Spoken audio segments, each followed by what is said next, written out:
Esta semana tivemos um Benfiquinha em Vizelinha, à noitinha, com qualidade fraquinha. Um Dragão que 15 anos depois volta a caçar na Amadora. E no Covilo do Leão mandaram os que de lá são.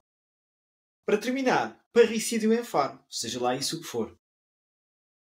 E para adicionar, no início a série das competições europeias para rejubilo de muitos, exceto do Arouca e do Vitória. Guimarães. Vitória.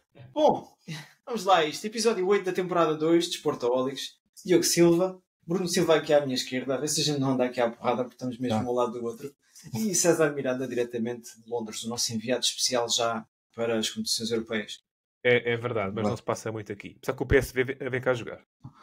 Pronto. Olha, estás com a palavra. Pergunto se estás bem. Esta semana estiveste ausente. Estou bem, obrigado. Sobrevivi a uma semana complexa, mas a vida segue. E a vida segue diretamente... Diz? Os incêndios na Grécia, como é que correram? Os incêndios na Grécia, entretanto já andam com cheias. Não sei se estão ao par, tiveram já uma grande chuva, estão com cheias. Os bombeiros exageraram na água. É sempre a mesma coisa. Bom, vamos lá.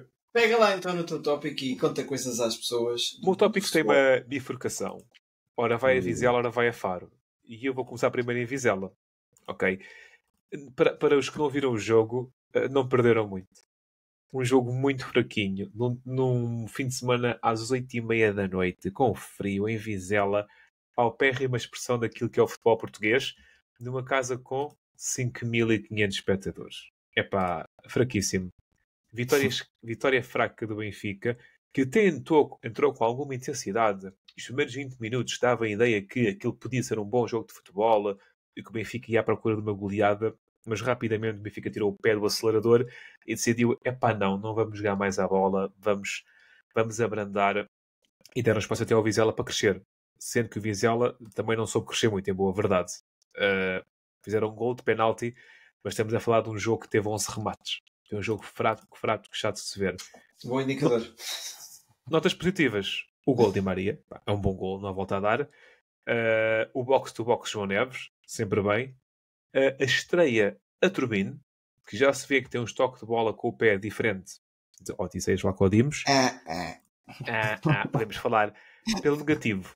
Substituições inócuas. As substituições do Benfica são como que vacinas sem vírus mortos lá. Não deram em nada.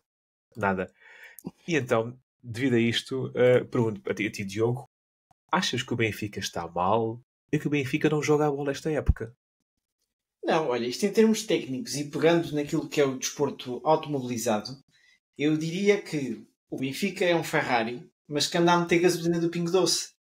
E então aquilo não está a carburar. Pronto. A primeira parte foi mais ou menos bem conseguida. O Di Maria faz um gol de gênio, do gênio que a gente já sabe que ele é. Depois é a velha questão do ponta de lança, não é?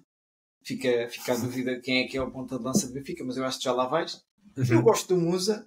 O Arthur Cabral até à data não mostrou nada. E pronto, o Benfica podia ter marcado. Há ali uns lances no fim em que... Até há um lance em que acho que vai ao VAR, que o Rafa... A bola bate no braço do guarda-redes. Sim, mas um lance muito difícil de analisar. Mas o Rafa está fora de jogo. Eu acho que não está, César. Eu acho que eles marcaram a linha de fora de jogo no momento errado. Eu não confirmo isto. Tudo depende. Se a televisão for de 4K, são 120 frames. É verdade. Mas foi no momento errado. Mas pronto, eu depois... Mas isso é importante, porque agora que volta e meia saem os áudios do VAR, e podemos pegar nisso também um dia destes, é o momento em que o frame é colocado, é importante para a decisão, não é? Claro que sim. Aliás, é essencial. Mas eu, por acaso, esse lance, eu fiquei logo com a ideia que estava fora de jogo. Mas pronto, olha, respondendo mais diretamente à tua pergunta, acho que o Benfica, como mexeu em algumas peças-chave da equipa da época passada, até a segunda metade do campeonato da época passada não foi igual à primeira. É normal que demore mais tempo a criar rotinas e a jogar futebol, que eu acho que vai voltar a jogar. Aliás, é desde o início do podcast desta época que eu digo que o Benfica tem tudo para ser o campeão. Pode patinar um bocadinho mais. Acho que as equipas de segunda linha, volto a dizer mais uma vez, estão fortes, estão a dar luta. Até mesmo o Sporting, se calhar, que foi a equipa que venceu mais facilmente. Teve algumas dificuldades na primeira parte. E é uma questão de tempo. Deixa-me só te dizer uma coisa, César. Fala. E eu trouxe muitos números neste episódio, preparem-se. Parece que estou a fazer o relatório de contas. Olha, como é que está a Euribor hoje? Não sei. Essa não sei. Sabem quantos golos de livre se marcou a época passada? No campeonato inteiro. Ei! Mandem um número aí para o ar. Deixa-me pensar. Quantos jogos é que há por época? Ora bem, tu tens quantos jogos por jornada? Tens 8 jogos por jornada, não é? 8 jogos por... Epá, eu diria uns 40. Não diria tantos. Há jornadas em que não há gols de livre. Eu só te digo 3% de aproveitamento. 3. Eu diria para aí 17, 16. 9 golos. Aí foi pior ainda. 9 golos livres. Quantos é que foram do Grimaldo? Pois, do Grimaldo foi 4 ou 5. Yeah. Esta época, já vamos no 5º gol de livre. E sem o Grimaldo, mas que também fez gol. Sem o Grimaldo, exatamente. Sim, também já lá vamos mais à frente. Foi só um apontamento que eu andei a pesquisar. Se era assim tão habitual, eu recordava-me logo do Grimaldo, como vocês falaram. Yeah. Mas esta época já tinha reparado que havia aí muito livre bem marcado. Pronto, é só isso. Não, e é uma nota muito bem-vinda. E como tal, sobre o Benfica não há muito mais a dizer. Sendo assim, eu dou um toque de calcanhar diretamente para Faro. E eu pergunto, isto é um jogo cheio de curiosidades, porque eu acho que o jogo grande da jornada foi em Faro. Dizer que para já, um belo jogo de fim de semana às 6 da tarde no Algarve. Muito mais agradável do que tocar às 8h30 em Vizela. Até porque teve chuva lá no norte. Não? Exato. Cerca de 5.000 adeptos em Faro. Os mesmos que em Vizela. Sentamos a falar de um Farense Braga. E ali em cima tivemos o Benfica. 3-1. Um jogo com 32 remates. 32 remates. Muitíssimas bolas ao poste. E para começar, antes de tudo mais, neste jogo houve um parricídio. Vocês estão a par do que é um parricídio? Não faço barra ideia. Eu sou sincero, eu vou ligar logo ao homicídio. Estás no caminho certo. Eu estou a exagerar, obviamente, é uma figura de estilo, mas estás no caminho certo. Sim, mas só me vem isso à cabeça. Este jogo tem uma curiosidade, que foi pai contra filho. Arthur Jorge, treinador do Braga, defrontou o seu filho, Arthur Jorge também de seu nome, defesa do Farense. Eu pensava que ele estava nos Emirados. E que ganhou. E então há imagens no final de um rejúbilo gigante de Arthur Jorge, filho, a abraçar José Mota e um festejo, e Arthur Jorge pai, mais que pior que estragado com F grande. Então foi um parricídio. E eu dou-vos que eu trouxe, que eu sou uma pessoa estudada, segundo onde é que eu tenho isto aqui? Segundo o direito criminal em Portugal, parricídio consiste num acto de homicídio ou violência familiar masculino em sentido ascendente. Okay. Ou seja, qualquer ação com o intuito de matar em sentido ascendente, ou seja, com o teu pai, avô, tio, é considerado um parricídio. Como tal, parricídio em Braga. Em Braga, Deixa-me só ligar ao Hernani Carvalho, então, a ver o que é que ele tem a dizer sobre isto. Muito bom, pá. Mas, olha, boa trabalho de casa. Boa informação, até porque eu não sabia que o Arthur Jorge Filho estava cá em Portugal. E foi titular e jogou o jogo todo. Não me recordava. Primeiro gol do Braga, do Farense, uma ótima jogada individual de Bruno Duarte, velho conhecido do Vitória. Segundo golo, vai para os apanhados, sim ou não? Epá, tem que ir. Acontece. O que é que o Mateus queria fazer, Diogo? Tudo menos aquilo. Tudo menos aquilo. Confirma-se. Não, aquilo acontece aos melhores. Lembras-te do Adam? O ano passado, acho que foi o ano passado contra o Franco. Lembras-te do Roberto, no Benfica? Mas isso era sempre. Mas estávamos a falar dos melhores. O Moreto. Eu acho que o defesa central foi o Paulo Oliveira, não foi? Acho que era eu. Atrapalha um bocado. Ele podia ter posto a bola para fora, ele também quis evitar o canto, que ele tivesse a hipótese. Não, acontecem decisões. O gol do Banzo é um bom gol, uma finalização de cabeça, e o terceiro gol de Farense foi uma ótima jogada tipo à FIFA. É passe, até chegar ao ponto que é só encostar. São gols que eu pessoalmente aprecio bastante. Curiosidade. Se vocês sabem quem é o treinador adjunto do Farense? Não, mas lembro-me, estava lá, chegou a estar na Farense aquele tipo que era assistente do Bruno Carvalho, lembram-se? Isso era o Geraldes, mas não é sim. Ora, nos primeiros frames eu vi uma imagem do indivíduo e eu, será ele? Que eu reconheci. E eu passo a dar-vos assim uma indicação. Este senhor é um histórico do Belenenses. Tem... Neca, yeah. Ué, foi rápido. Eu tinha aqui tantos dados. Eu tinha aqui, tipo, 2 internalizações na Turquia, 150 jogos pelo Belenenses, mais 100 aqui, yeah. Pronto, Neca acabou. Estava a pensar no Neca, yeah. Neca aos 44 anos e que tinha um ótimo toque de bola. Não sei se recordam disso. Podia ser o Marco Aurélio, por exemplo. Podia ser o Marco Aurélio também. Ou o Sendo Rosado. assim- O Rosado chegou a jogar lá também, não é? Yeah. O Rosado, defesa nacional, recordo-me. Yeah. Como tal, César, se me passares a palavra, desculpa Passo. estar-te a interromper. Tempo útil de jogo deste Farense Braga, eu pensava que tinha sido muito mais. Ou melhor, pensava que tinha sido mais que o do Vizela Benfica. Mas não, o do Vizela Benfica foi 59 minutos e 17 segundos e o do Farense Braga 52 minutos e 48 segundos. O que é estranho, porque eu acho que foi muito mais entretido o jogo do Farense contra o Braga. Só este apontamento, porque nem sempre os números evidenciam aquilo que se passou dentro do terreno de jogo. Então, um jogo com 52 minutos e 32 remates, isto foi quase futsal. 52, Verdade. né? Yeah. Foi quase Olha, futsal. um destaque para aquilo que tu disseste dos adeptos. Eu estive a ver fotografias, várias imagens do jogo. Aquele estádio é muito acolhedor. Do Farense. Muito mais do que Faro Lolé. Não é? O estádio Farlolé é terrível. Pá, aquilo é mal demais. Não. Yeah. É mal demais. Da minha parte é tudo. Dou o meu toque de letra de calcanhar ao mesmo tempo. Para ti, Bruno. Lá vais tu lesionar-te outra vez a fazer isso. O gestor. É assim, por falar de estádios acolhedores, vocês já sabem, já fui ao estádio José Gomes, não é? E então gosto muito do ambiente e gosto muito mesmo daquele estádio assim velhinho. Pá. Isso não interessa se é novo, se é velho, o que importa é sentir-te bem lá. Jogo, sexta-feira, 19h15. E com muito frio também, se é para seguir por aí, César, também muito frio. Mas depois o que é que é assim? Vocês exageram como caraças também. Mas pronto. Opa, vocês é que estão habituados a estar em Londres com temperaturas de 30 18 graus, graus muito frio. nos últimos tempos. 18 graus não é frio. Não é, mas é, vá. Número de espectadores, 5.976. Tu há pouco falaste do Vizela e acho que o Porto, o Estrela da Amadora Porto, bate esse Pois número bate, que tu pois bate, lançaste, sim não é? senhora. Nunca eu esperaria tal, sou de sincero. 5.400 em Vizela, que eu vi. Exatamente. Tempo útil de jogo não é importante para este jogo porque foi fraquinho, foi 48 minutos e 78. Aí deu-se bem conta. Não, 51 minutos e 22 segundos. E pronto. Relativamente a histórico de encontros, vocês sabem quando é que foi o último encontro do Estrela contra o Porto? Há uns 15, 16 anos. Tem que ser há muitos anos, yeah. Taça de Portugal 2008-2009. O Estrela passou, não? Primeira mão. Ganhou 2-1 o Estrela da Amadora. Um Estrela da Amadora de Nuno André Coelho. Yeah. Sabem quem é? Yeah. Silvestre Varela. Sabem quem é? Primeira mão, foi nas meias finais isso? Foi nas meias finais, sim. Eu lembro-me vagamente disso. Depois, vão lançar aqui os nomes do Porto, que isto é história e é bonito. Na baliza Nuno Espírito Santo.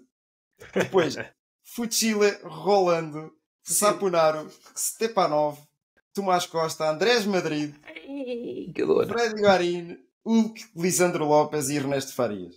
Tinhas ainda no banco Ali Sissoko, Fernando e a estrela da companhia, Tariq Sektiui. Esse rapaz tem um gol para a Liga dos Campeões em que ele finta meia equipa. Pá, tem um gol fenomenal. Opa, era bom jogador, atenção. Pois é. Mas o nome punha-me sempre a rir. Para o campeonato, isto foi para a taça. Para o campeonato em 2005-2006, adivinhem o resultado. 2-1 para a Estrela. 2-1 para a Estrela para não variar muito. Era um Estrela da Amadora de Paulo Lopes, Tony, o careca que foi para a Roménia. Para o Cluj. Exatamente. Manu, que ainda foi jogador do Benfica, Rui Duarte, que é agora treinador do Braga Sub-23. Tem aqui os nomes interessantes. No Porto tínhamos Vitor Bahia, Ricardo Costa, Pedro Emanuel, Pepe, Marek Tché. Isso foi o jogo que fez o Bahia perder o lugar. Eu recordo-me desse jogo. Olha, ainda bem que te recordas. Foi que a seguir, na jornada seguinte, entrou o Elton. Isso é pá, 95% de certeza. Que isso foi o jogo que fez o Bahia perder o lugar. Aí, onde é que fui buscar Diego e Quaresma, coisas do diabo. Sim, senhor. E sabe quem é que era o treinador do Porto nessa altura? O João de Ferreira? Não. Em 2005-2006. 5-6. Foi depois do Mourinho. Sim. Com o Adrianse. Com o Adrianse. Que é máquina. Sim, senhor. Este César não falha. Onde é que andou com o Adrianse? Com o Adrianse, se calhar já faleceu, não sei. Temos que ver isso. Yeah. Olha, relativamente ao jogo, deixar estas curiosidades bem interessantes, por si não. Relativamente ao jogo, o regressado Sérgio Conceição inventou, surpreendeu, tudo e todos, e quase que se lixava com F. Um 3-5-2 nunca, eu não vou dizer nunca, mas pouco antes visto. E sabem quantos jogadores estiveram no 11 relativamente ao último jogo do Porto, com o Aroca? Não sei. Muitas mudanças. Foram muito poucos mesmo. Diogo Carmo a jogar. Diogo Carmo? Isso é uma mistura de Diogo Costa com... Não, olha. O Carmo. David Carmo. Os únicos 3 jogadores que se mantiveram no 11 foi Diogo Costa, Marcano e Galeno. E já vamos falar de Marcano, infelizmente. Tivemos a inclusão de David Carmo. A jogar a livro. O que é que vocês... Qual é a vossa opinião do David Carmo? É que eu às vezes já nem sei o que dizer sobre ele. Pensava que ias perguntar sobre a posição de livro. Também vou. Não sei, César. Para mim, a posição de livro é algo que só existe no FM e no FIFA. Na vida real não existe. É tipo algo da fantasia. Quem jogava a bola ali no Atlético sabe bem o que era livro. David Carmo. Não compreendo. David Carmo fez tanto e tão bom no Braga, foi para o Porto e eclipsou-se. E eu não percebo. Porque se fosse uma chatice com Conceição, deveria ter sido transferido ao final da época, não era? Mas manteve-se. Agora, indubitavelmente, David Carmo tem qualidade. Agora, o que se passa, não faço ideia. E é assim, vocês sabem quando é que foi o último jogo de David Carmo titular? Há muitas vezes atrás. 29/10/2022. Quase a fazer um ano. Interessante. Pronto, os primeiros 15 minutos do Porto foram atribulados. Marcano e Evanilson ficaram arredados de poder continuar logo nos primeiros 15 minutos. A lesão do Marcano é muito, muito grave. É no joelho, sim. Trago aqui números, novamente eu estou parvo e vocês quando quiserem calar, calem. Então. Vai dizer quantos ligamentos é que existem nos joelhos? Não vou, mas vou-vos dizer. Vocês sabem, no histórico de lesões do Marcano, quantos dias ele já esteve ausente no Porto? Há muitos. Desde ele já teve lá 2 passagens, não foi? Sim. Não sei. 583 dias. É muito. Ele já tinha tido uma lesão praticamente igual. E dizem que... Isto são dados de Transfermarkt. Atenção. Eu nem sabia que isto existia lá. Sou sincero. Marcano vai estar de fora 227 dias com esta lesão. Eu não sei. Como é que eles chegam a este dado? Assim, se vale o que vale. Eu estou a ver já o calendário para daqui a mais de meio ano. Muito, muito interessante. Vai ser um Porto Gil Vicente que ele regressa. Vai ser curioso que entretanto o Marcano vai se casar, vai batizar os filhos, vai ter aquela marca. Também vão pôr isso no Transfermarkt. Esses dados eram interessantes. Não. Taremi voltou. Aliás, Taremi substituiu Evanilson. Voltou e voltou aos golos. Gonçalo Borges vai ser o meu destaque na negativa. Vocês viam o Gonçalo Borges entrar nos últimos jogos e sempre a desequilibrar lá na frente. Eu até falei bastante nele aqui e até que poderia ser uma das grandes surpresas do Porto este ano. E não conseguiu. Também jogou a lateral direito. Mas calma. A ala direito. Mas há jogadores, e não sei se não será este o caso, de que saem muito bem a partir do banco, mas a titulares tremem um pouco. Giovanni Cabral? Giovanni Cabral? O melhor exemplo dessa... Sim, o Giovanni Cabral no Sporting, cada vez que entrava, marcava. Pois o César estava sempre a dizer que queria que ele jogasse. E o Musa também. E depois tivemos ali umas novidades, no meio campo tínhamos André Franco, tínhamos Ivan Reim, Alan Varela que eu falo muito. O que é que você... eu já disse isto aqui, também no podcast, mas o que é que vocês acham? Este Ivan Reim tem tudo para ser o próximo Otávio. Até que as características físicas dele não são assim tão diferentes. Claro que a posição em si é diferente, não é? Mas qual é a vossa opinião do Ivan Reim e do Alan Varela neste meio campo? Eu sei que vocês não prestaram muita atenção a este jogo. Tu ainda viste a segunda parte, Diogo. O que é que achaste destes dois elementos? Eu? É assim, é diferente tu pensares no Otávio quando está aqui, quando já está a carburar há muitos anos, e depois meteres dois rapazes novos que ainda não conhecem. O Ivan Reim já conhece o futebol português, o Varela não. Vai demorar tempo. Eu acho que este Porto, o melhor Porto, quando tu conseguires estes jogadores a carburar no máximo, melhor rendimento, vai ser muito bom. Mas eu não sei, eu continuo a achar que há qualquer coisa aqui que me cheira a esturro. Honestamente, eu olho para este Porto e há qualquer coisa aqui que me cheira a esturro. Eu não sei justificar bem. E até porque, eu estava a ver, vocês não sei se já falámos disto aqui, posso me ter esquecido. O Sérgio Conceição termina contrato esta época. Mas isso nos treinadores pouco quer dizer. Se até dezembro não renovares, não sei se quer dizer pouco. Eu sinto que o Porto está aqui a chegar um bocadinho a um ponto de exaustão de ideias, de que o César falou o ano passado, acho eu, nos podcasts, que este ano eu estou a começar a sentir. O ano passado o César não acertou, mas se calhar este ano vai Não vai lá. acertou. Não, então, Quer dizer, o Porto acabou dos por troféus. dar luta. Lembrar que para o ano que vem, mais importante que isso tudo, há eleições no Porto. Pois. E eu acho que é por aí. Isso é outra. Só preciso para o ano que vem, temos presidente novo e treinador novo. Será que isso vai acontecer? Eu acho que a gente fazia um episódio só em honra de Jorge Nuno Pinto da Costa. Que eu digo que vai ser o próximo grande funeral de Portugal. A seguir ao Eusébio. Realmente agora que falam nisso. Eu não acredito num Porto sem Jorge Nuno Pinto da Costa. Sou sincero. Será que vai acontecer o mesmo que aconteceu com o Marítimo, com o Carlos Pereira? O Carlos Pereira esteve lá 20 anos, 22 anos, e saiu. Não, foi mais. Foi quase 30. O Carlos Pereira esteve lá tipo 26 anos e saiu. E não sei se sabem quem voltou para presidente do Marítimo foi o gajo que lá estava antes de ele ser presidente. Sim. Será que o senhor que era presidente antes de Pinto da Costa ainda existe e quer voltar a candidatar-se passados 40 anos? Duvido um bocadinho, mas pronto. Eu nem sei quem é que é, sinceramente. O Porto era ninguém sabe. O Porto era regional na altura, ninguém sabe. Olha, relativa ainda Vitor Bahia, só para dizer rápido, Sim. Vitor Bahia será o nome sucessor. André Vilas Boas. André Vilas Boas, não, pois. sucessor na linhagem de. Sim. Também acredito que era mais estável Ou um o Porto Macaco. com o Vitor Bahia. Ou o Macaco. Só um toque em relação ao Jaime. Eu vejo Ivan Jaime como mais artista do que Otávio. É mais artista, é mais perfume, não tanta disponibilidade para ser defesa esquerda, direita, trinco, tomar alguma coisa. Mas não te esqueças de uma coisa. O Otávio no início era assim. Por isso é que eu faço muito essa comparação. O Otávio sempre teve lá aquele pinguinho azedo que dá aquela... Mais raçudo. Alan Varela, não tenho ainda uma opinião formada sobre ele. Mas parece-me ser mais... Eu tenho uma grande opinião, mas pode ser o destruidor de Porto, de jogo que o Porto precisa. Foi por isso que não destruiu o jogo do Porto. Olha, relativamente ao gol do Taremi, que foi antes do intervalo, e foi a primeira vez que o Porto foi a vencer para o intervalo.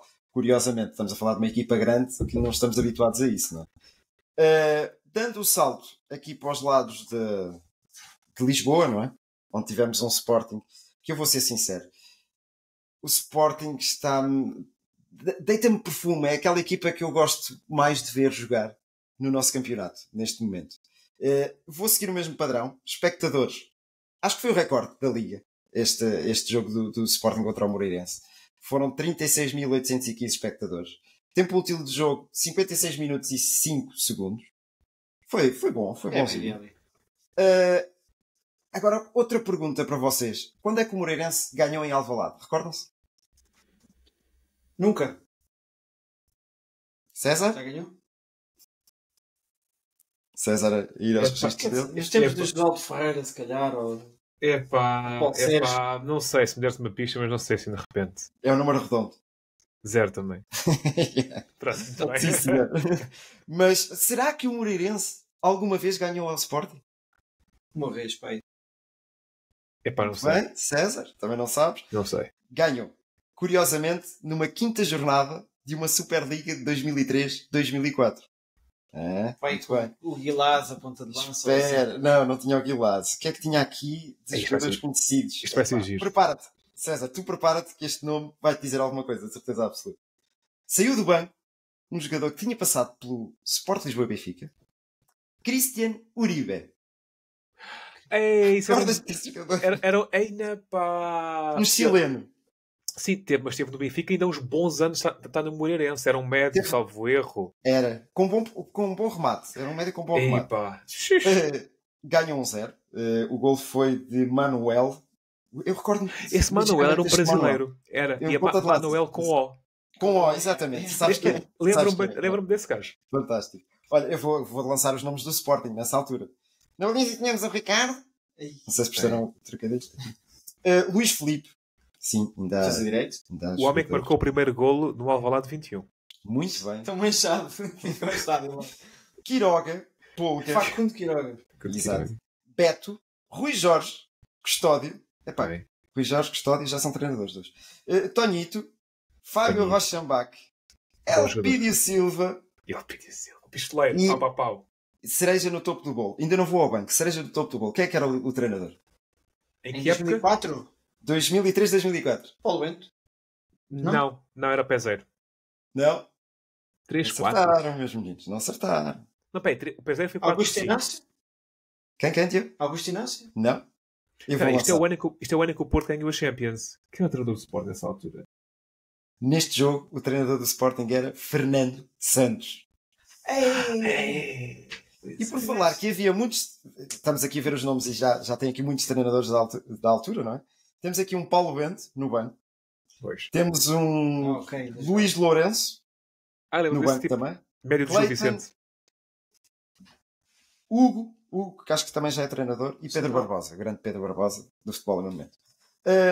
Relativamente ao jogo, acho que isto foi um momento interessante. Eu achei por bem irmos por aqui hoje.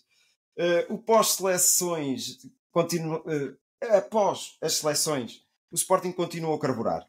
A primeira parte foi... Os jogadores não vão à seleção. Mas não vão. Nem o Até- Coates foi. O Coates não foi? Não. Olha, também aquilo ainda é longe. Já fica... Não vale a pena. Não havia TVDE para lá.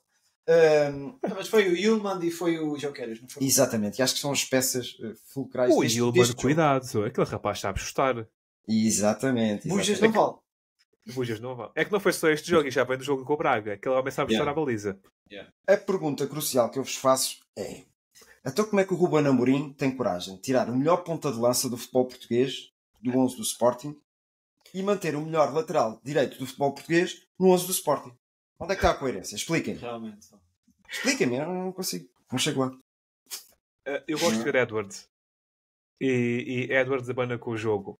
E a verdade é que as equipas grandes às vezes têm que mudar para surpreender. E eu acredito que o Moreirense estivesse preparado para a dupla Paulinho, Gyökeres e a mecânica, e subitamente mandas para lá o Edwards, que é completamente diferente Mas para o mudar a Edwards mecânica. não fez um grande jogo, mano. Pois não, mas é o elemento de surpresa, digamos assim. E estes virtuosos Exatamente. muitas vezes são-se muito melhores em casa do que fora.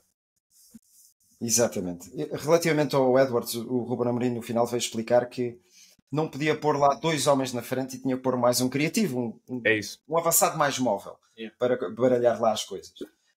Relativamente a outra curiosidade, vocês viram quem marcou os golos? Jokeres, Yulman e Diomandé. E chegaram a alguma conclusão? Tudo cruzamentos? Bolas paradas? Não. Tudo reforços desde a meia época passada. Exato. Se o Fresneda entrasse, marcava o gol. Não há dúvidas nenhumas relativamente a isso. Destaques na negativa. E deixo aqui esta para terminar.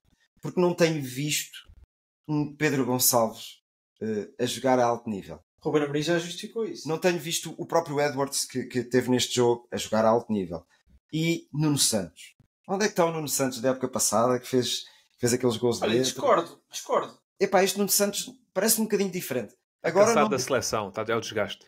agora Relance. eu ia por aí. Agora não o convocaria para a seleção portuguesa porque não vejo grande rentabilidade Viste por aquele parte dele. cruzamento que ele fez? Para o gol do Joker. Sim. Sim. Quem é que na seleção? Na seleção tu tens.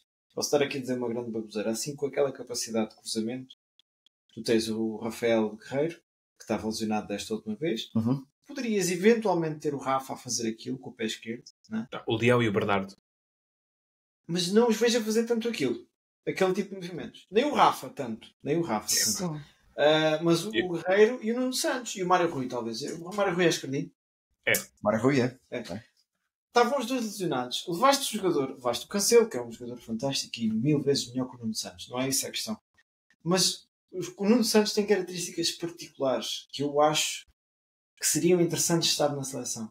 O que vai acontecer mais tarde ou mais cedo, pode o jogador não ter coragem de o fazer, é renunciar à seleção. Sim. Pois é. Pode ele não ter coragem de fazer, Sim. mas desmotiva, porque é assim. Agora Portugal está qualificado, entre aspas, né? Não está, mas está quase. A gente já Não sabe. está, mas está.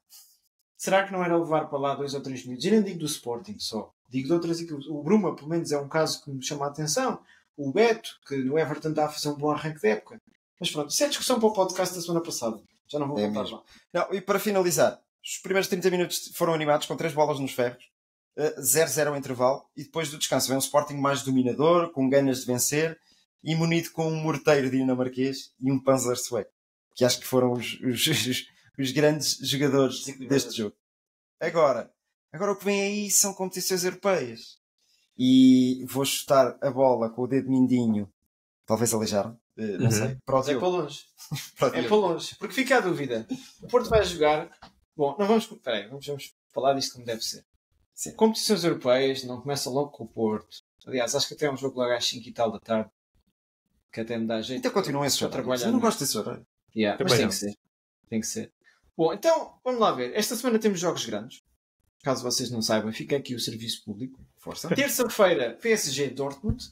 Eu sei que o Bruno vai torcer pelos amarelinhos. Quarta-feira, Bayern Manchester United. Já não é um jogo tão grande como seria se calhar há 10 anos, mas continua a ser interessante. E na quinta-feira, um jogo de Liga Europa também com alto nível. Equipas do pote 3 da Liga dos Campeões, diria eu. Ajax Marselha. Mas pronto, vamos às equipas portuguesas. Temos o primeiro jogo, Shakhtar Porto. E trago aqui, epá, quando a gente pensa no Shakhtar, pensa na Ucrânia, lembra-se, ok, estes gajos não podem jogar em casa. E tenho aqui umas curiosidades. Shakhtar tem um treinador novo, Patrick Van Leeuwen, é praticamente inexperiente em competições europeias. Acho que ele treinou o Maccabi Haifa e tem jogos na Liga Europa. E foi apontado este ano como treinador do Shakhtar. Tem 7 jogos, 6 vitórias, 1 empate. E a média de permanência dele à frente de uma equipa, sabem quanto tempo é que é? Não faço ideia. 0.43 anos. Ou seja, coisa para Meio ano. 5 meses. Sérgio Conceição tem uma média de 1.8, sendo que no Porto já leva 6 Sim. anos. Mas pronto, então, pergunta para Quijinho. Sabem onde é que o Shakhtar vai jogar? Eu sei. Hamburgo? É Hamburgo. Pronto, é Hamburgo. Porquê? Porque há uma guerra a decorrer. Pois. Mas vamos voltar atrás ao ano de 2012. Antes de 2012 até, o Shakhtar jogava num outro estádio que eu agora não tenho aqui o nome anotado. Em 2012, com a criação dos estádios para o Euro, aquele Euro da Ucrânia e... César, ajuda-me. Polónio, exatamente. Criaram o Donbass Arena. Donbass Arena no qual Portugal jogou. Lembram-se qual é que foi o jogo que a gente fez lá? Estás a falar daquele europeu, 2012? 12. Foi o dos... Dinamarca? Não. Não, foi dos penaltis da Espanha. Exatamente. Salvo erro. Exatamente. É isso. Portanto, Portugal foi eliminado. Portugal, eu acho que nem devia estar a ajudar esta guerra, porque o estádio de Donbass era para esquecer. Mas pronto. Depois de sair de Donbass, passou para Lviv, Kharkiv, Kiev, isto já é durante a guerra, e em Varsóvia fez alguns jogos das competições europeias o ano passado. Como a Polónia ainda estava ali ao alcance de alguns morteiros, não é do Yulman, é do Vladimir Putin, caso não saibam, também joga bem de longe, então passaram para Hamburgo, onde vão defrontar o Porto esta semana. O Porto e o Shakhtar já se encontraram 2 vezes na fase de grupos, em 2011 e 2014. Na mais recente empataram. O Porto empatou fora 2-2 e em casa 1 igual. César, eu sei que tu és um romancista do futebol e que dá muito valor a estas coisas de jogar em casa, de criar mística, mas parece que o Shakhtar não está muito habituado a isso. Será que isso tem impacto ainda? O que é que tu achas? Eu vou fazer a minha parte à Bruno. Eu trouxe números. Tipo, Também tenho estes números aqui, César. Fogo, Ora, já vais roubar. Até 2014 o Shakhtar jogava em Donetsk, na Donbass Arena. E tinha uma média de espectadores. No ano em que começou a guerra... Porque a zona de Donbass foi invadida antes. Começou antes, para dar contexto. Sabem qual é que era a média de espectadores no ano em que foi invadido? Uns 30 mil, se calhar? 33 mil. Isto no ano em que começou a guerra. Na época anterior a começar a guerra, que a zona da Ucrânia foi invadida, tinha uma média de 41 mil. Não é brincadeira nenhuma. Não tinha Após isto, mudaram-se para o oeste da Ucrânia, onde tiveram durante meia dúzia de anos, um bocadinho mais até, com uma média de 6 mil espectadores. O que acontece quando um clube muda de região. E agora estão em Hamburgo. Isto afeta a motivação dos jogadores, afeta a falta de medo que um clube de fora vem que chega lá e afeta financeiramente um clube tremendamente. Tanto que neste momento o Shakhtar tem um plantel quase exclusivo ucraniano, só tem dois brasileiros e tem lá um israelita também, um paraguai, acho eu, mas coisa pequena. É claro que sim. É claro que tu estás a jogar fora do teu país, fora do teu estádio, não tens os teus adeptos, tens um plantel mais enfraquecido, és a equipa mais fraca. Claro que podes dizer que... E até nem tem os melhores ucranianos, porque os melhores ucranianos estão pela Europa fora. Não, alguns também lá ficaram, coitados. Este Shakhtar, eu teria dito no princípio, o Porto é um grupo muito acessível. Este Shakhtar é presa fácil. É? Sabem que no meio desta curiosidade toda eu diria que o Shakhtar só não jogou ainda no Brasil. mas bem que poderia estar a jogar lá. Olha aqui, São o tantos. Bruno pode ver aqui a minha cábula. Os melhores marcadores do Shakhtar nas competições europeias. Luís Adriano, Alex Teixeira, Jadson, Varobey deve ser ucraniano, não tenho a certeza. Brandão e William. É o Brandão. Portanto, muitos brasileiros, e acho que o jogador com mais presenças é o Piatov e o Serná. Sim. Bom, Mas relativamente a isso, deixa-me só dar uma chega, Diogo. Força. A época passada já o Shakhtar jogou na Polónia, como todos sabem, não é? E os jogos para as Champions, e só para medir o que é importante jogarem mesmo em casa ou não. Porque não vamos chegar a conclusão nenhuma, digo já. Os jogos em casa, contra o Celtic, Real Madrid e Leipzig, o Shakhtar não perdeu. O Shakhtar empatou 1-1 contra o Celtic, empatou 1-1 contra o poderoso Real Madrid e espetou 4-0 ao Leipzig. E já era um Shakhtar enfraquecido, atenção. Sim. Depois saltou para a Liga Europa, ganhou 2-1 ao Rennes em casa e empatou 1-1 com o Feyenoord, apesar de depois ter ido ao Feyenoord e ter enchido o saco, levou 7-0. Portanto, são coisas que se calhar não contam assim tanto. Contam, como é lógico, não é? Bom trabalho. Mas se calhar não contam assim tanto. acho que eles se vão habituando a isto também. Sim. Bom, palpite então rápido. 1x ou 2? César. 2. Bruno? 2. Ok. Não é 2-2, é Eu acho 2. que vai ser X. Porque eu não estou a ver o Porto. Lá está. Há qualquer coisa errada que não está certa. Benfica, Red Bull Salzburg. Red Bull Salzburg, isto aqui em termos factuais, conseguiu apenas chegar aos oitavos em 21-22. Nessa altura perdeu contra o poderoso Bayern Munique. Sabem por quanto? 15-0. Não. Quase. 8-2. A equipa com uma média de idades de 21 anos. Tinha noção disto? Tem.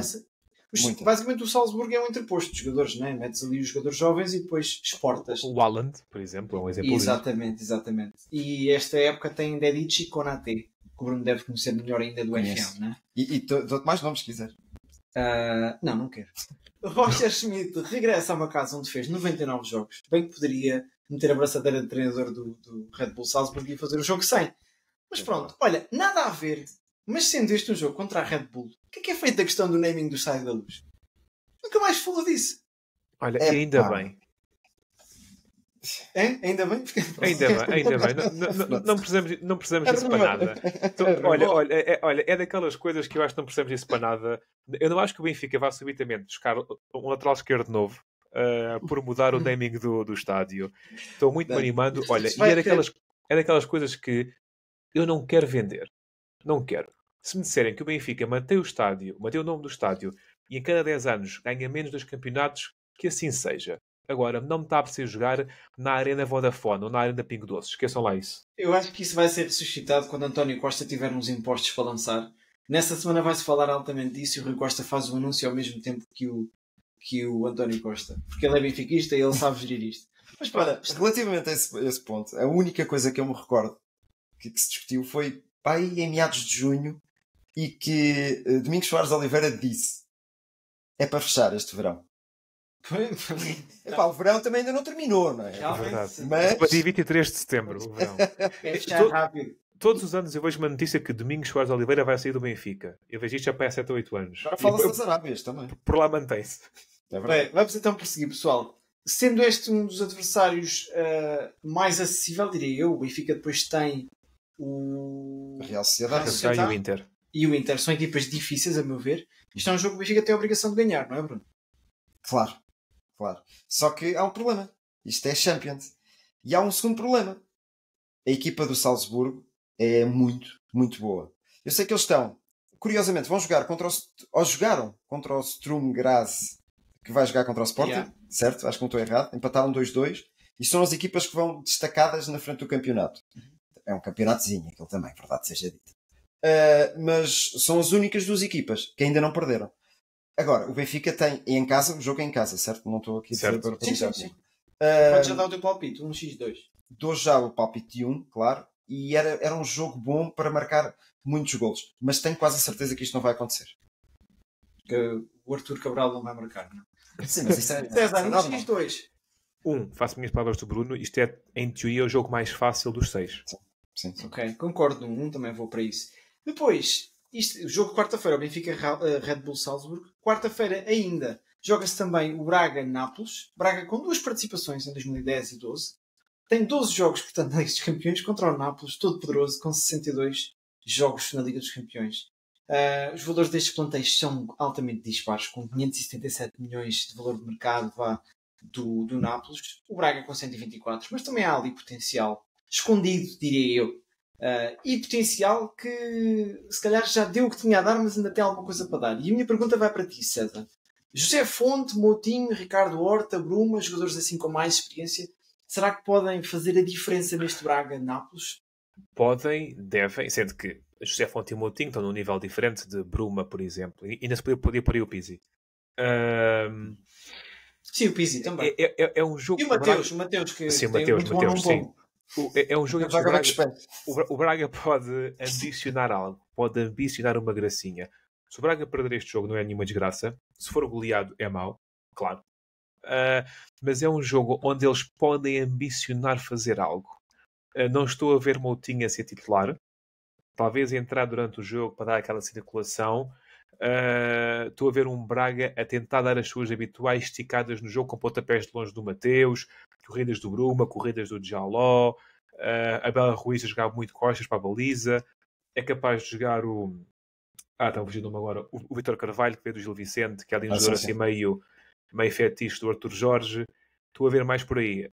Agora, claro que o Braga, mesmo a jogar em casa, não é favorito. E eu vou pôr um 2. Eu acho que o Nápoles ganha. 1-2? Ganham os dois. Não, o 2 eu percebi. Para mim também vai o 2. E Bruno, para ti? X. X, ok. Ambicioso. E por último vamos aqui ao Sturm Graz contra o Sporting. Equipa austríaca também, e tu disseste muito bem, jogaram 2-2. O resultado foi 2-2 este fim de semana. Não há grandes estrelas aqui na parte do Sturm Graz. Não sei se tu... Andei à procura delas e só me saltou o nome Horvat. Que eu fui ver se porventura seria filho do Pavel Horvat, que jogou no Sporting. Não sei se era Pavel Horvat. Sim? Não tem nada a ver um com o outro. Ok. Nem todos os Silvas são irmãos uns dos outros, pá. Ora, exatamente. Realmente. Curiosidade, que já não é uma curiosidade nova, já o ano passado se falou disto. O Sporting é a equipa com mais jogos nesta competição. Tem 193 jogos na Liga Europa, Taça UEFA, vá. Uhum. Atrás logo vem o Inter de Milão. E depois o quê? Vamos ver o que é que isto vai dar, não é? O ranking inicial da equipa do Sporting parece bom, com 2 pontas de lança, finalmente, a marcarem golos. Alternativas nas mais variadas posições. Perguntas a fazer aqui ao meu painel de comentadores muito estimado. Pergunta para Queijinho, em primeiro lugar. Sabem qual é que foi o nome anteriormente dado ao estádio onde o Sporting vai jogar? Eu sei, não vou responder. Eu sei. César, já sabia essa história. Não faço ideia. Que estrela de Hollywood é que é austríaca, que se mudou para os Estados Unidos e a alta estrela... Não me digam que era o estádio Schwarzenegger. Sério. Exatamente. Eu vi uma entrevista disso. O estádio do Sturm Graz que teve o naming vendido, por exemplo, o Mercur Arena, neste momento. Uhum. Não nada a ver com Freddie Mercury. Mas? Pergunta para ti, Bruno. Profundidade deste plantel do Sporting, achas que é suficiente para estar em alto nível no campeonato, alto nível nas competições europeias e quando chegarem as taças, ir às taças? E, basicamente, se este jogo é para ganhar da parte do Sporting, o que é que achas? O que é que esperas do jogo? Tem que ser. Para já não é um nome que meta as pernas a tremer. Não é? Mas lembro-me, Lask Linz diz-me qualquer coisa. Isso é um jogo muito atípico. Pois. Mas que deu jeito ao Sporting ser eliminado nessa altura. Foi campeão nesse ano? Acho que foi campeão, exato. Agora, o Sporting tem um plantel fantástico. A sério. Eu estou muito fã deste. 2 jogadores por cada posição. Gosto muito desse conceito. Também eu. E depois, o futebol que temos visto, tirando o jogo do Braga, que foi um bocadinho mais fraquito, mas também o adversário era outro. Tirando esse jogo, o Sporting tem cumprido.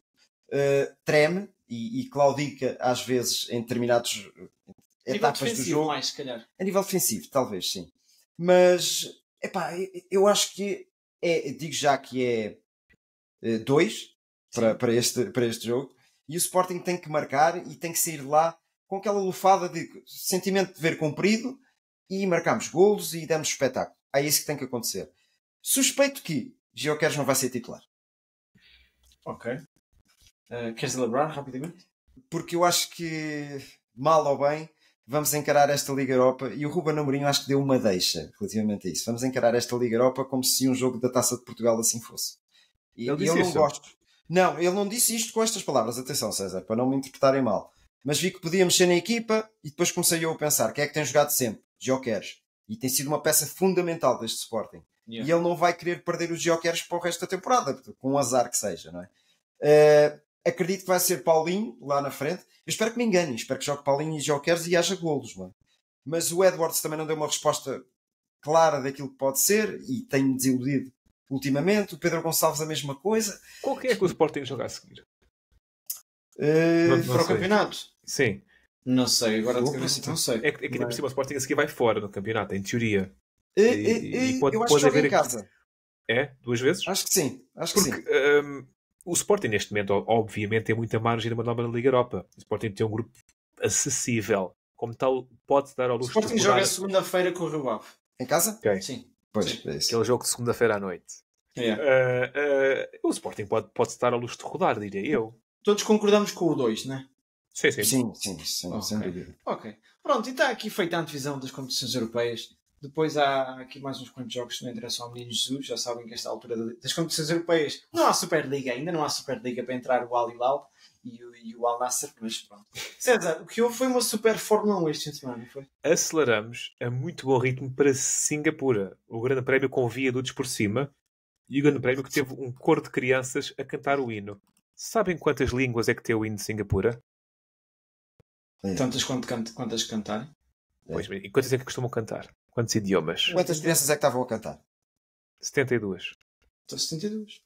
Línguas? Não. Línguas sim, dentro era diferente. Em 4 idiomas. 4 idiomas. Que tem a ver com o Malásia, com o inglês, singapurês e outro que eu não compreendi. Sim, a gente temos o hino nacional com açoriano. Açoriano, por acaso, ontem foi o Dia Internacional do Mirandês. Não sei se sabem disso. Ok. É verdade. É um bem-aja aos nossos seguidores de Miranda do Corvo. Miranda do Corvo. Disparate. Singapura.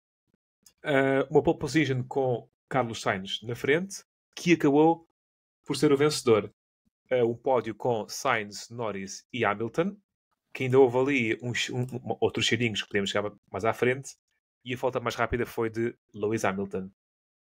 Vamos BC. Bruno, destaque. Olha, destaque dou ao próprio Sainz, que depois das férias de verão veio em grande forma. É a única coisa que eu posso dizer. Diogo. Destaco ao Diogo Silva, que no episódio da semana passada disse que ia haver surpresas neste episódio, nesta fim de semana da Fórmula 1. Pronto. Quem não conhece é um tipo que presta muita atenção a isto, ok? E disse, aliás, até arriscou Lando Norris no pódio, com Sérgio Pérez e Alonso. Acho que foi o meu palpite. Mas pronto, falhei. Já lá vamos aos Red Bull. Eu quase que acertei. Relembrar sempre que eu sou um amador observador de Fórmula 1. O meu destaque vai para Russell, que eu gostei muito. Ele, durante a corrida toda, ouvia-se nos áudios: eu quero ganhar, isto é para ganhar, é para tentar. E ouvias o rádio do outro lado: yes mate, we're on the same page, let's go for it. E ele arriscou, e ele ia fazer um pódio de certeza, mas como arriscou a vitória, acabou por estampar e nem um pontinho faz. Mas esta audácia da juventude, essa vontade de ganhar, é o que dá adrenalina. O meu destaque vai para um piloto que nem sequer pontuou, mas que a mim me deu gosto de ver. Passando ao ponto seguinte, aqui da minha listinha, que eu agora me perdi por um momento. Bruno, surpresa. Surpresa. Liam Lawson, o neozelandês, sim, neozelandês, de 21 anos, 9º lugar. É a primeira vez que ele pontua na Fórmula 1. E isto vai dar aqui uma valente dor de cabeça para o pessoal da Red Bull. Porque tem ali muita gente que pode avançar para um lugar de talvez de um Pérez ou até mesmo da AlphaTauri. Aquele lugar da AlphaTauri está amaldiçoado. Tá. Olha, a minha surpresa vai para a Ferrari. Apesar de tudo, eu não contava que a Ferrari estivesse ali naquela posição. E eu digo-vos uma coisa. Faz-me confusão como é que ao longo da época não se sacrificaram mais pilotos. O Leclerc foi sacrificado no meio daquilo tudo. Okay? Sim. Eu até mandei um comentário à Sport TV, eles depois acabaram por não ler, que aquilo é o mesmo que estacionar o autocarro no futebol. E o Leclerc, pronto, perdeu a corrida dele, acabou em quarto, acho eu, mas conseguiu manter aquele gap para o carro da frente, que era o Sainz, e ele gerir a corrida dele. Muito bem executado a estratégia da Ferrari, fiquei surpreendido. Eu gostei bastante de ver isso, porque isso é trabalho de equipa. Eles estavam a dizer muitas vezes no rádio, matei os 3 segundos, isso é o que acontece muitas vezes no ciclismo, precisamente. É sem tirar nem boa uma coisa. Ponto seguinte. Bruno, a desilusão. Alonso. Não percebo o que é que sim. se passa nesta Aston Martin e o último lugar custa muito ver o Alonso ali. Yeah. Diogo. Desilusão para mim, Max Verstappen. Não tanto a Red Bull, não tanto Pérez, porque o Pérez já nos desiludiu bastante ao longo desta época, mas Max Verstappen acabou por conseguir até o 5º lugar, não foi? Pois. Sim, Foi ele aquilo que foi. partiu 11º, recuperou Tirou 6 um postos coelho da ainda. cartola depois de quase ir para a última, meio da corrida. Uhum. Mas fiquei desiludido, não estava à espera. Uma desilusão pelo azar. Ocon. Ocon estava muito bem. Ocon ia ficar muito provavelmente nos 7 primeiros. E a frustração dele, que se viu no rádio dar murros ao volante cá de ser carote, digo eu, mas a sentir-se a vibração que eu contava com aquilo é o meu destaque da desilusão pela negativa para aqueles mecânicos que claramente muito falham. Bruno, momento cómico, animado da corrida, algo a dizer? Olha, não foi da corrida, eu fui um bocadinho antes, fui à sessão de treinos na manhã de sexta-feira, quando Max Verstappen passou por um lagarto que estava a atravessar a pista. É curioso, não é a primeira vez que Já acontece aconteceu assim. antes, depois. Exato. Não era um adepto do Sporting. Não era. Diogo. Mas ainda vou continuar mais à frente. Peço desculpa. Não, passa Diogo, momento engraçado. Momento cómico foi o Hamilton a dizer: diz ao Russell para andar mais rápido, diz ao Russell para andar mais rápido, e o rapaz acaba na parede. Quer dizer, eu não sei se o Hamilton não embruxou aquilo um bocadinho. Pressionou. O momento engraçado vai para. Eu vi o jogo com um dos nossos companheiros e produtores, o Telmo, e estávamos entusiasmados a ver a corrida. E ele sai-se com a seguinte frase: isto se o Verstappen era tão mais giro. E eu fiquei a olhar e eu, concordo. Apesar que a corrida teve o primeiro piloto, aliás, o primeiro lugar, desde o princípio até ao fim. Não houve discussão, mas teve muito discutido. Teve sempre. E eu fiquei a pensar, aquilo que vocês falam tantas vezes, que isto é interessante, ficou finalmente interessante porque não teve o Verstappen. Mas isso era mesmo tirares o Messi e o Ronaldo. Claro. Não é. E depois eu comecei a elaborar esse raciocínio. Lá está, eu sou um amadoríssimo adepto de Fórmula 1 e quero fazer um detalhe, que as audiências da Fórmula 1 nos Estados Unidos estão a cair. Já caíram cerca de 30% e fala-se ainda bem. E fala-se que é capaz de ser... Pronto. Já elaboro. Sabe muito... Não é a mesma coisa um segundo ou terceiro lugar ou um quarto no campeonato de futebol, porque numa corrida é o vencedor. É o vencedor. Não há volta a dar. O vencedor é que é o grande entusiasmo. É como nos 500 metros ou nos 1000 metros. O segundo não passa do primeiro do último. E quando tu vês alguém diferente, o entusiasmo, quando tu estás na última volta com os carros ali coladinhos e que não sabes quem é o vencedor, torna tudo muito mais interessante para aqueles que são os grandes adeptos, para aqueles que são os adeptos médios e para aqueles que são os adeptos mais casuais. Que eu acho que uma das grandes forças da Fórmula 1 neste momento é ter muito adepto casual, pessoas que gostam de vários modos. Estás a chegar, se calhar, ao argumento que o Diogo vai utilizar. E que é a mesma coisa do futebol. O que se gosta no futebol é que haja espetáculo. Porque aí atrai a esposa, o velhote, a criança, toda a gente. E quando se cai sempre no mesmo, as pessoas largam porque se torna chato. E é por aí. Mas isso também é chato, se calhar um Benfica Vizela, uma segunda-feira. Mas és benfiquista vez, não é? Sim. Isto, quando tu tens uma paixão por um desporto, e eu confesso, a Fórmula 1 teve um momento de paixão para mim no início dos anos 2000, com o Schumacher. Com o Schumacher, depois com o Massa, com o Alonso, até a entrada do Vettel e um bocadinho do Hamilton. Depois o Hamilton dominou durante muitos anos e aí eu perdi o interesse. Também não tinha tempo. E agora, eu não me imagino deixar de ver Fórmula 1. Porque estou tão dentro da coisa que aquilo apaixona-me tanto. Mesmo uma luta pelo 4º lugar, pelo 5º lugar, apaixona-me tanto que eu gosto genuinamente de Fórmula 1. Que até te digo uma coisa, César. Ainda bem que os Estados Unidos estão a perder a audiência, porque os Estados Unidos neste momento têm 3 corridas. Ora. E eu, sim, gostava muito mais de ver a Fórmula 1 a correr nos grandes prémios europeus, nomeadamente na Alemanha, que já não há corrida. Já não estou a falar de Portugal, mas havia um lugar ao era histórico. Sim. E até outras corridas. Por exemplo, Paul Ricard agora deixou de haver em França. Há muitas pistas por aí que não temos. E fala-se, por exemplo, de ir para a África do Sul, que não sei se vai acontecer se perder essa força de audiências. Mas o que interessa é o desporto. Eu sei que as audiências são muito importantes para que cresça. Mas para os fãs verdadeiros, isso não interessa para nada. Isso não interessa para nada. Sim, eu fiquei muito naquela que... Eu gosto de Fórmula 1, mas não sei como vocês.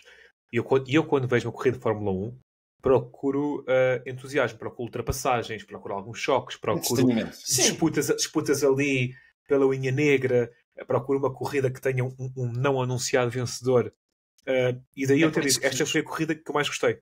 Sim, por isso que os jogos do Campeonato do Mundo, desculpa, Bruno. Diz. Os jogos do Campeonato do Mundo de futebol têm muito mais audiência, porque aquilo é muito mais mata-mata, tem mais emoção. Agora, quem é que vai ver o Portugal-Eslováquia uma quarta-feira no estádio do Algarve? É que nem há adeptos para isso, por exemplo. O que trouxe tanta gente para a Fórmula 1, uma das coisas, foi o Drive to Survive. E o Drive to Survive como que fabrica entusiasmo. E o que eu vi ontem foi entusiasmo puro. Foi o desporto no seu melhor. Ontem é que é o cartaz da Fórmula 1, não é o Drive to Survive. O que eu vi ontem foi uma corridaço. Eu percebo o que dizes, César, mas só para complementar um bocadinho a vossa ideia. Isto é exceção. Pois é. A regra na Fórmula 1 é teres uma equipa mais forte e, aliás, a grande exceção foi aquilo que aconteceu entre o Hamilton e o Verstappen. E que foi uma época fantástica, apaixonou muita gente começou a ver novamente Fórmula 1, mas os verdadeiros apaixonados ficam entretidíssimos quando veem um pelotão eu até digo do segundo lugar para baixo, porque o Pérez está no pelotão, do Pérez para baixo. Aquilo são lutas fantásticas que têm acontecido nesta época. E eu bato muitas vezes nisso. A exceção é isto mesmo, porque é histórico que existe sempre uma equipa mais forte e um piloto que domina a Fórmula 1. Claro que é muito mais bonito assim, sem sombra de dúvidas, entretém, é muito mais bonito assim. Mas os verdadeiros apaixonados continuam a apaixonar-se por esta Fórmula 1. Só para dar mesmo uma última chega, isto parece que se está a levar uma certa viragem. Já Zandvoort foi renhido, Monza teve metade da corrida com os Ferraris à frente, e agora esta corrida foi completamente diferente do que as pessoas estavam à espera. Muito bem. Vamos voltar atrás, muito rapidamente, à época em que a Mercedes dominava. A Red Bull foi ganhando espaço, passo a passo, fechando aquele gap, e chegou à última época, em 21, a última época daqueles regulamentos, sim, e ganhou. Pode vir a acontecer isso para o ano que vem. Eu vejo essa possibilidade. Bem, passemos ao ponto seguinte, às notas soltas, então. Bruno, rapidamente, nota solta. Olha, notas soltas e voltando novamente ao futebol. O que aconteceu este fim de semana foi muito interessante para os nossos Tugas, lá fora. E eu vou englobar até o nosso Grimaldo nos Tugas, porque teve cá tanto tempo. Minuto 24, Allianz Arena. Grimaldo pode jogar pela seleção portuguesa, que nunca foi a seleção espanhola. E tem mais de 5 anos em Portugal. Grimaldo podia ser internacional português. Sim. Ele nunca foi à Espanha? À seleção não. Nunca. Minuto 24, lá está, estamos a falar dos livres, e Grimaldo é um exímio marcador de livros, não é? E marcou um golaço em Allianz Arena. Minuto 24 e 32, também, golo e assistência de João Félix, que fez um jogaço contra o nosso Betis. Era escusado. A assistência dele, sem tocar na bola, atenção, é uma assistência sem tocar na bola. Ele abre as pernas e parte por completo o Batra. Não sei se era o Batra, acho que era o Batra. E Lewandowski depois faz aquilo que tão bem sabe fazer. Achei por bem trazer estes 2 minutos 24. Diogo? Não, eu não tenho notas soltas esta semana. Já me estiquei na Fórmula 1, passo-te a palavra. A minha nota solta, eu dei o tema. No rugby português só se chora para cantar o hino. Aqueles indivíduos foram jogar... O rugby português está no Mundial como equipa amadora, com os senhores que trabalham na equipa dos seguros, com os polícias, com os professores. Fizeram um jogaço contra o país de Gales, perderam 28-8, marcaram um ponto, e no rugby é importantíssimo, e não há cá choraminguices, não. É uma luta titânica, com o tempo fora que têm do trabalho, para representar o rugby português. E dá-me imenso gosto de ver a sua emoção a cantar o hino, e assim que canta o hino, tira as lágrimas da cara e vamos para cima deles. E relembrar que eles qualificaram com o lance no último minuto contra os Estados Unidos. Estes homens são, à sua dimensão, pequenos heróis. Muito bem. Então, olha, acho que é o final do episódio desta semana. Um episódio em que fomos a todo lado, desde o rugby até ao futebol, Fórmula 1. E pronto, já sabem. Coloquem like no nosso vídeo do YouTube, na nossa publicação no Spotify. Sigam-nos nas redes sociais, @desportoholics. Sigam-nos também nos YouTubes e Spotify. Não se esqueçam, tenham uma semana de desporto sem moderação. Um grande abraço e tchau. Até para a semana. Abraços.